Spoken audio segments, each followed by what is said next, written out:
Hello, it's yesterday at 12 o'clock. Welcome here. So, this is different from my usual content, but recently the amazing Ashnikko put out an album called Smoochies, and I've been an Ashnikko fan since 2019, and she's a household favorite for me and my family. So I did what I usually do with an album drop from one of my favorite artists, and on my first listen through, I took notes and reviewed and documented my reactions to all the songs, because I love keeping records and sort of analyzing music. But in this particular case, I ended up taking a lot of notes related to my writing.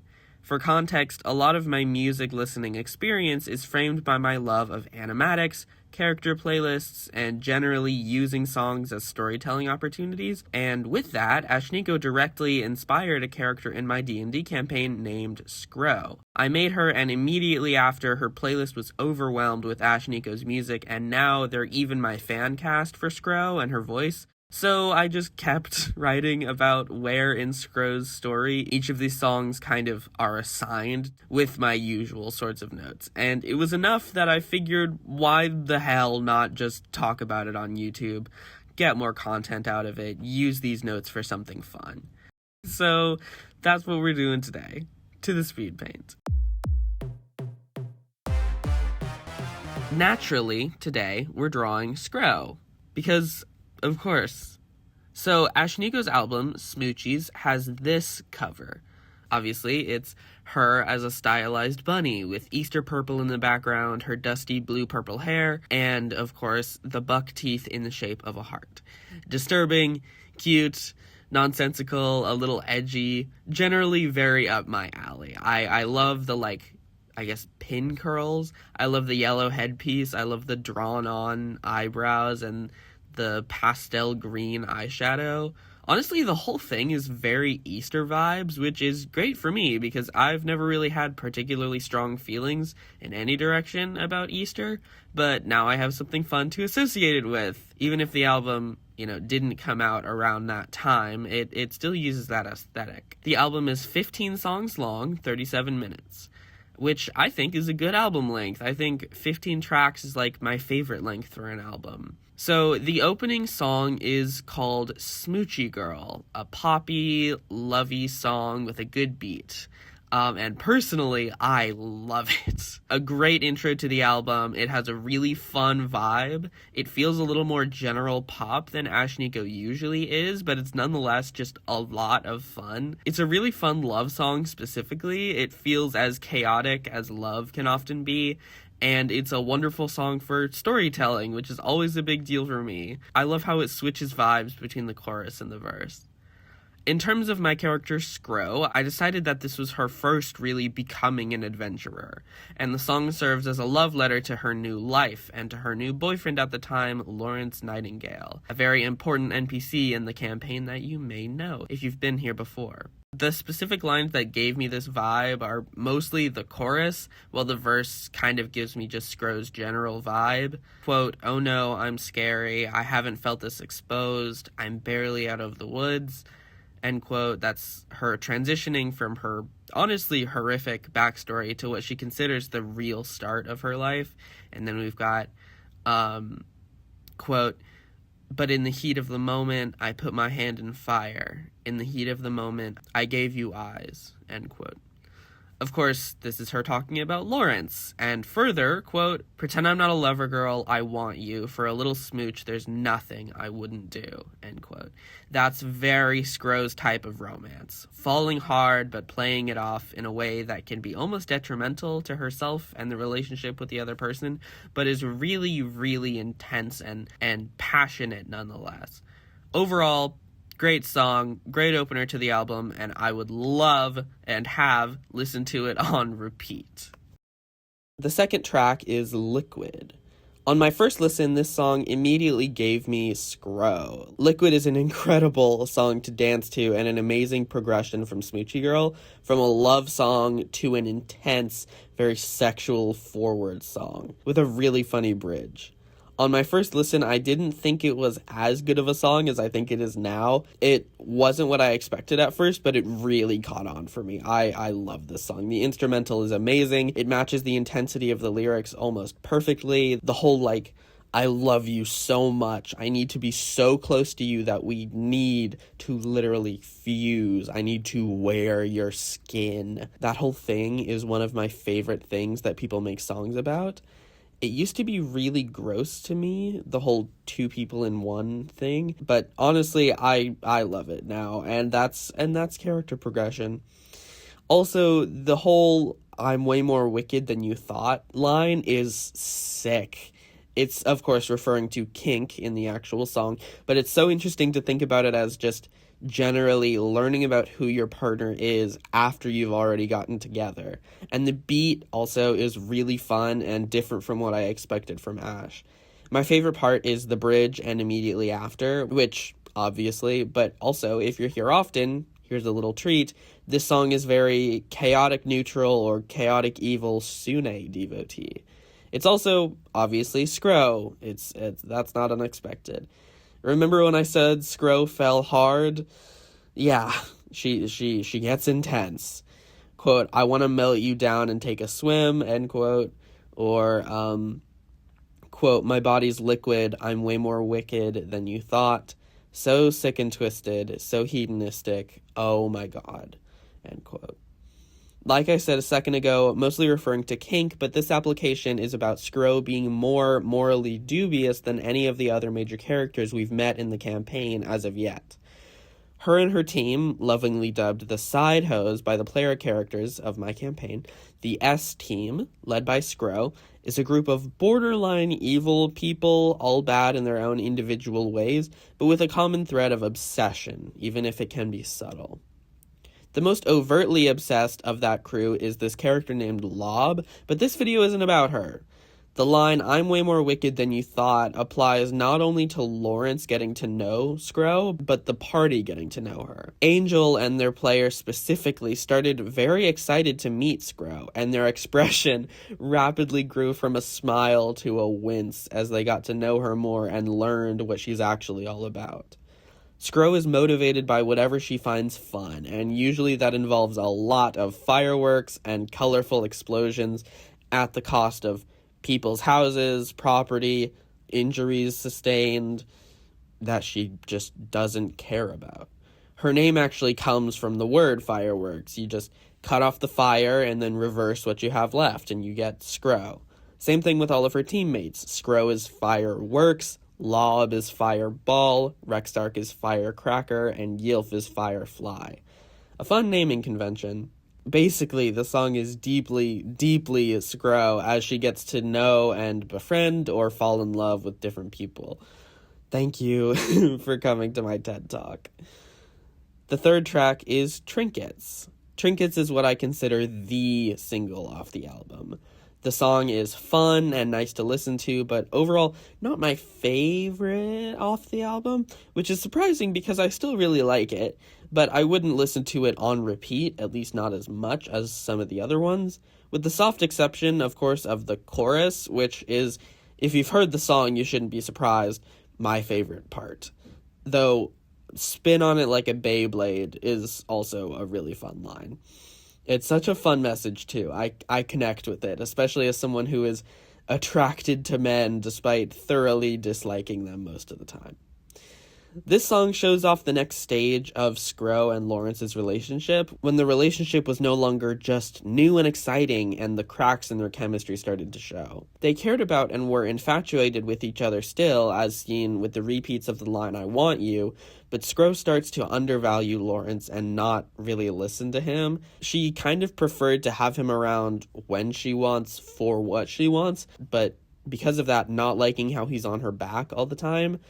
She didn't like all his rules for adventuring or his wanting to stick to what's moral over what is fun. You can see why Skrow is both a really fun character to write and a wildly bad character. Oh, yeah, she's an icon, but she's not great. Actually, yeah, the chorus says everything I need to. Quote, treat him like a trinket, hang him off your keychain, etc., etc. You could be my keepsake. It's a good song. I would recommend you listen to it. Everyone should have fun listening to it, and it's so fun to like power walk to. But it like I said, it doesn't give me the urge to listen to it over and over. Track 4, in contrast, is my favorite song on the album. Track 4 is Chechnya. This is the Ashnikko vibe I really wanted from the album. Lovey and vibe for a lot of it, cutesy, but also so intense.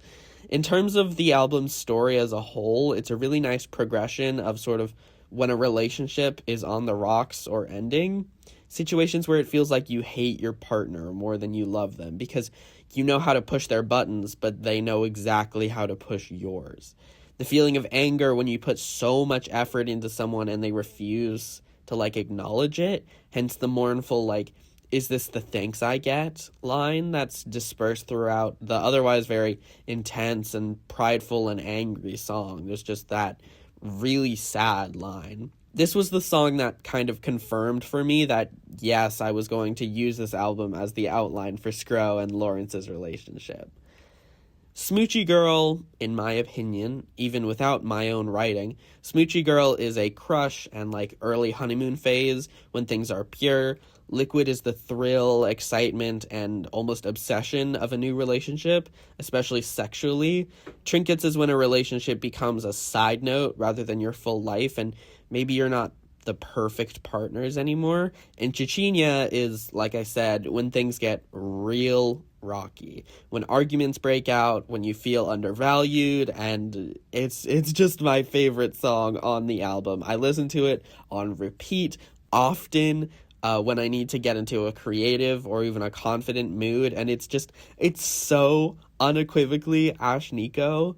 Am I using that word right? It's so perfectly Ashnikko in just the best way. It's the type of song I'd have a hard time imagining coming from anyone else, and it's everything I wanted from it. My favorite part, as it tends to be, is the contrast moments. The mostly build-ups and then the is this the thanks I get moments of the song. For Skrow, this song is mostly what I've already said, nothing too special for her, but with one exception. There's a lot of fruit comparisons in here, with especially the line, strawberry switchblade, raspberry ribcage, which knife does your ribcage like? Skrow certainly has a body count, in every sense of the phrase. And one of her biggest secrets, something I added in for extra angst and character study, is the fact that Skrow, spoilers, is a cannibal. She eats people. She was forced to as a kid. It was the only food around, and it kind of low-key broke something in her. So now when she's particularly in a state, she'll take a few bites. And even with that, she often makes those type of jokes and comparisons of people to food to see what people's reactions are and see if they think she's being serious or not. She sees it as like a game. Chechnya is my favorite song off the album for a reason. It is so good. I highly, highly recommend. The next song is called Skin Cleared. Again, a progression of the story of the album, the post-breakup glow-up, no longer tied down, feeling like just the hottest shit around. I love the dark, confident, feminine energy. I think it exemplifies a lot of what Ashnikko can do with her music and her aesthetic. The abject confidence that it kind of takes to be alt and sexual and feminine. It's wonderful. It's why I want Ashnikko to voice Skrow so bad. My only flaw with this song specifically is that it can be a little repetitive. It doesn't sort of keep itself fresh like the other ones do throughout their runtimes, but the song is cunty enough to make up for it. You can just imagine someone walking in slow motion to this song, which is always just amazing. The mark of a song I'll enjoy is one where I can imagine or draw someone walking in slow motion with it playing in the background. Still, though, even with the song talking about how much better the person is doing, they're still talking about their ex. It, doesn't pass the Bechdel test. The whole song is, I'm doing great, because I don't have to deal with you anymore. It's not just I'm doing great now. This, as you might expect, is when Skrow and Lawrence broke up, and Skrow became the leader of her own team. Lawrence was still around, of course. He's like the manager of their team. He's like their man in the chair. But he took a back seat, and Skrow got to be her own leader and to make her own decisions and friends, sort of for better or for worse. The instrumental of this song is the highlight, in my opinion, and the lyrics are far from bad. I love the mentions of not getting sick anymore, or not getting acne specifically anymore, hence the name, obviously, Skin Cleared. It also feels very Skrow that a ton of the lines are about messing around with other people. We're broken up, and now I'm running around with a tight top that shows off my tits and a deviant confidence. That's just kind of Skrow in a nutshell. She wears a corset and no shirt and a hoodie with no torso. She loves to show off, and we love that for her. Track 6, Microplastics. Manic, sexually intense, and from the perspective of the story, about a rebound. A really fun sister and kind of opposite to Liquid. It's darker, it's more intense, it's still incredibly sexual, but without the loving overtones, while still being about the, like, I want to be so close with you, I need you inside me thing. Same topic, different time, different partner. I always like when a song mentions the name of the album, too. A good few of these songs do that, but in the chorus of Microplastics specifically, one of the lines is Smoochie Tactics. For Skrow, this added a whole extra layer to her relationship with Rekcark, another of her teammates, and developed how exactly they met. I'll leave that to you to put together. My favorite line is definitely the beginning of the song, the manic, needy energy. Quote, just yesterday, I almost crashed my car going 80 on the highway, thinking of your big eyes, looking up between my legs, end quote. Honestly, just another good song to listen to while just walking around. A good song to boost your confidence and your cuntiness, which, you know, is always nice. Track number 7, Full Frontal. The intense manic energy continues. The valid feeling of just wanting to turn off your brain from time to time and kind of just be insane and have fun. It's very club, which is not always my favorite type of song, but it's, you know, it's probably at least amazing for its purpose as a club song. It's definitely a fun song. That is for sure. I love the accent Ash uses for this song. The way she says Botox in this, like, scratches my brain. I love it. I feel like this song was made for remixes and mashups, you know? The line finally wrinkle free made me laugh too. Like, I like that. That was kind of clever. In terms of Skrow, this is her turning off her, like, empathy and leaning hard into embracing herself in all of her most intense, good and bad cravings and tendencies. Specifically when on her first few quests with her party.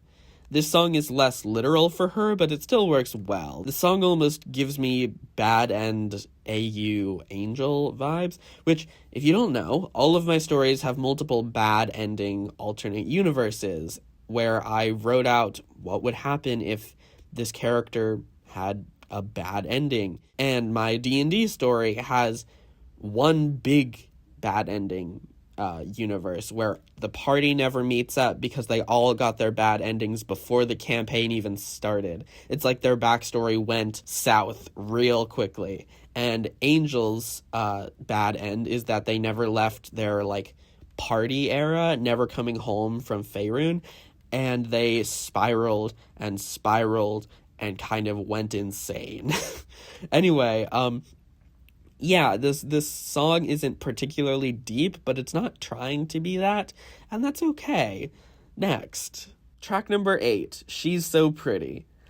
Lesbianism. What else do I need to say? This song is so cute and, again, so Ashnikko. It makes me smile while listening to it. It's Ashnikko's version of sort of a classic love song, finding a new person you want to be with, the honeymoon phase and all its lovey-dovey and also simultaneous intense sexual energy. Quote, she's so pretty, I'd die without her. Kicking my feet, we talk for hours. End quote. Quote, Each time I breathe, with her permission, strawberry breeze, head-on collision. I'm so obsessed with you, annihilate me. Love and respect you, ruin me.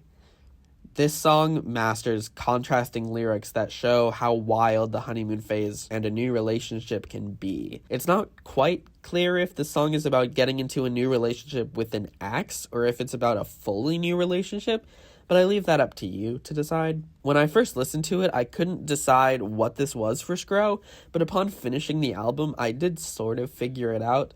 I'll leave that as a surprise for now. Just know that from here on, we're at a potential future for Skrow, depending on how her story goes with the players. Because of the S team, I have it planned that 2 of them will be able to be saved from, like, evil and recover and become heroes, and the other 2 will succumb and join, like, the dark side. And it'll depend on the players which ones of the team do which. Like, which 2 are good and which 2 are evil. As of recording, it seems like Ylf is on track to become good, Rekcark is on track to become evil, and Llab and Skrow are a toss-up. But we'll see. Ylf is the most redeemable, and Rekcark is the most aggravating to my table of people specifically. So I guess I shouldn't have expected anything else with these 2, but we've still only gone, like, on 1 quest with them, so time will tell what ends up happening for the rest of them. Track 9. Wet Like. Another very club sort of energy, finding your sexual compatibility with your new partner and how, as I've said before, fun and intense that can be. I really, really like the storytelling on this album, even separated from the storytelling of the individual songs or how they correlate to my own writing. The combination of storytelling and the way it's like the cycle of going in and out of relationships is really fun. It's very up my alley, even if this is just kind of my personal interpretation of the album. I think it has some merit. The best part of this song for me is the beginning, the very sultry, hey Ash, and then hi. Though, to be honest, the mentions of eclipses are also nice. I always love that being used as a symbol. I haven't done as in-depth a lyrical listen to this one as I have the other songs on the album, but that's okay. A lot of the lyrics I don't know are in the first, like, 4th of the song anyway, so it's an easy fix. This song is more here for the vibe than for the lyrics anyway, especially as, like, the song goes on. For Skrow, this song sort of breaks the chronologicalness of this album so far, unless, obviously, something happens later in our campaign that, you know, fits this vibe. But I feel like this song is just Skrow having fun with her new party after it's, like, fully established as her new status quo and everyone's comfortable in it. So it's Skrow and the S team officially being the S team. I enjoy the kinky boots and 5'7" line too, because Skrow is canonically very short, so wearing big boots would probably only get her that tall. I don't remember how tall she is exactly, but I can put it on screen. Track 10, I Want My Boyfriends to Kiss. Just a really hilarious song, honestly. Not exactly a lyrical masterpiece, but it's not trying to be that, and it's also absolutely a good song to go crazy to. It's exactly what it says on the tin. I think this is Ashnikko's club era, and I think that's a lot of fun. I think this is, like, my Brat. I think what that album did for a lot of people, this album is doing for me. But, more than that, now we can get into the potential future thing I was talking about. With Skrow, Lawrence, and Angel throuple when? Angel is like that PC with an absurd amount of love interests, and we make constant jokes that they're going to end up with all of them at the same time. And the first thing Angel and Skrow did when they met was hook up. So maybe if we get Skrow on the good side, get her some help and character development and all that, maybe she can join the harem. Why not? Track 11, Sticky Fingers. The other big single off the album, this is about finding one's independence. It's finding oneself trapped in a relationship and wanting something more personal. The callbacks to the Blue Tongues and Raspberries, I think, are the best shows of this being a continuation of the cycle of going in and out of relationships. That's kind of, like I said earlier, what this album says and means to me, if you haven't noticed. The first song mentioned Blue Raspberry Jolly Ranchers, then later, of course, Raspberry Ribcage, bleh. And I like that as a thread through this whole album because, again, now we're back to raspberries. This song can be seen as a sister to Trinkets in an interesting way. I like that there's a lot of sort of pairs in this because it is a cycle going into and out of relationships. It's also a sort of leaving a relationship song. It's finding yourself and having a relationship grow boring while also being about sex and kink and degradation. But as the chorus says, the song is about leaving someone. We're low-key past the point where I can predict what'll happen with Skrow to make comparisons to the songs, at least in this era, but just know that I love this song as much as TikTok does. Track 12, Lip Smacker. First of all, I love every time honeysuckle is used in anything. It can be such a fun symbol, and once again, we're entering the post-breakup craziness, the fight of it all, the rebound of it all, and I'm obsessed with the chorus of this song. It is iconic. Like, the instrumental, are we kidding? Like, get into it, bitch. I love this song. It's so intense. It's very Skrow. The best word for it, I think, is just intense. If you ever needed a vibe check for Skrow, it's this song and Nice Girl, both by Ashnikko, of course. The instrumental is my favorite part, and I, of course, can't play it for you, but please, for the love of God, go listen to the song and just vibe the fuck out. Get in the Skrow mindset. Sometimes you need a little selfish moment to let fun motivate you. Maybe you don't eat people like Skrow does, but still, a good fun time refresher can be nice. Track 13, Itty Bitty. Okay, I lied. This is the big single off the album. This is the first one we got, I think, and it's so iconic. It's the cuntiest song on the album, and definitely in my top 3 off the album. I listen to this song all the time, and I did so even before the album came out, and that should tell you all you need to know. The continued cuntiness of the whole thing is awesome, and this is still in the I'm independent era again, looking for a rebound. But specifically, as this one says, this is right after a breakup. Again, Skrow in just vibes. You know, need I say more? This is Skrow's design. I already talked about it. Amazing. Goth clown makeup. Cunty little skin showing outfit. It's great. I love how this song could be sung as just yelling. I think that's amazing. It'll wake you the fuck up. Me and my dad joke about this song all the time because we saw at least some people online talking about how sad it was that Ashnikko was losing her lyrical alt charm and instead going into like what was called surface level sexualization. And like, babe, what? The lyrics are still amazing. Sometimes let a bitch have fun and wear a small skirt. If that's not for you, that's okay, but it doesn't make it any less alt or counterculture. Nor does it make it inherently worse. Like, it seemed like that came from a lot of fear of sexuality, you know? Also, the cover for this single is so good. It's gory, like classic Ash covers, which is always fun. It's kind of Halloween-y to me with the flesh skirt. Just, ugh. I love it. It's so gross. The penultimate track, we have Baby Teeth. This song is a huge, honestly, departure from the rest of the album, especially coming right after Itty Bitty. This song is very Panic Attacks in Paradise, if you know that Ashnikko song. It's another one of my favorites. This song is finally moving on from the relationship that you've been going in and out of for so long. This one's the one that sort of clarified to me that the whole thing was with one partner. It was my ex, my partner, now my ex again, now my partner again. Ending a relationship that's been part of your life for so long can be so hard and painful, and that's what the song is about. The line, quote, "Sometimes I go full delusion. dancing with phantoms again, is a line that I really connected to as somebody who deals with a lot of, maladaptive daydreaming and dissociation.